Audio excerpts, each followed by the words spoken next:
Yannick Lahens, Passagère de nuit.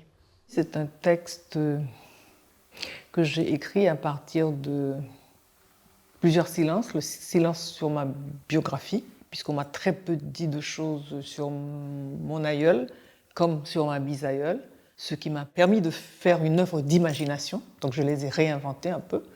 Le silence aussi de l'histoire officielle, qui dit très peu de choses sur la Nouvelle-Orléans, comment ça a été un lieu de passage, de brassage et de métissage de plusieurs cultures. Et enfin, le silence sur les femmes, parce que l'histoire a été faite et racontée par les hommes, et on a invisibilisé les femmes dans l'histoire. Donc c'était pour moi une manière de sortir de ces silences, de les briser, et puis de me lancer dans l'écriture pour un peu mettre de la lumière sur ces silences, sur ces nuits.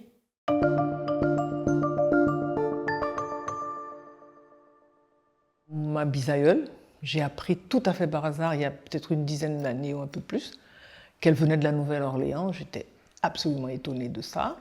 Mais cette tante qui m'a raconté tout ça ne m'a pas donné beaucoup de détails, simplement elles étaient deux sœurs, qu'elles avaient un accent anglophone quand elles parlaient créole, etc.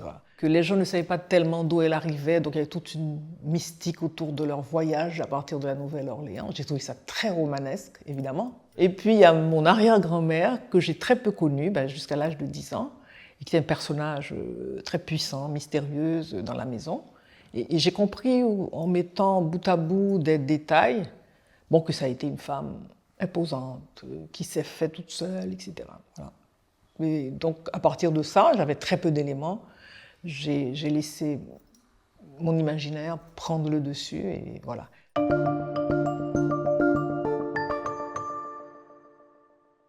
La voix des femmes doit être beaucoup plus entendue aujourd'hui. Donc la première personne me permet de transmettre cette expérience de la femme de l'intérieur et de montrer le pouvoir de l'intime derrière la grande histoire.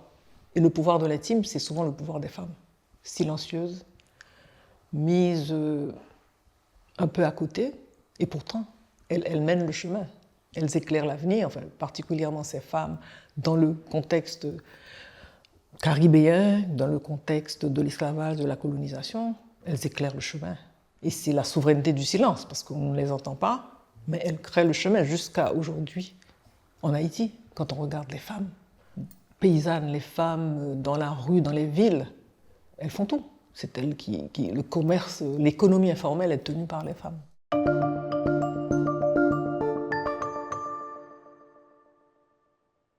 Il faut inviter les gens aussi par la lecture, l'émotion. On leur apprend des choses, mais en même temps, il faut faire ressentir. Il faut se décentrer. Quand on ne le fait pas, on ne peut pas comprendre le monde.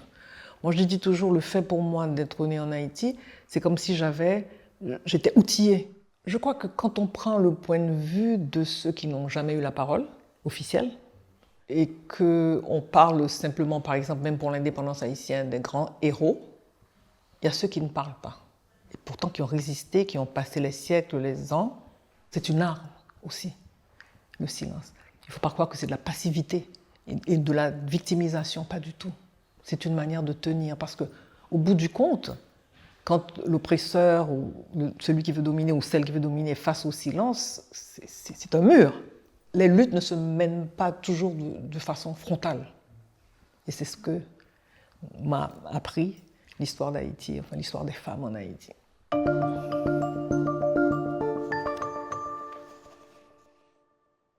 Je suis venue au monde à la tombée de la nuit, au cœur du quartier du Nouveau-Marigny à la Nouvelle-Orléans, dans une demeure achetée en partie par mon père Jean-Baptiste Duquette, un créole louisianais.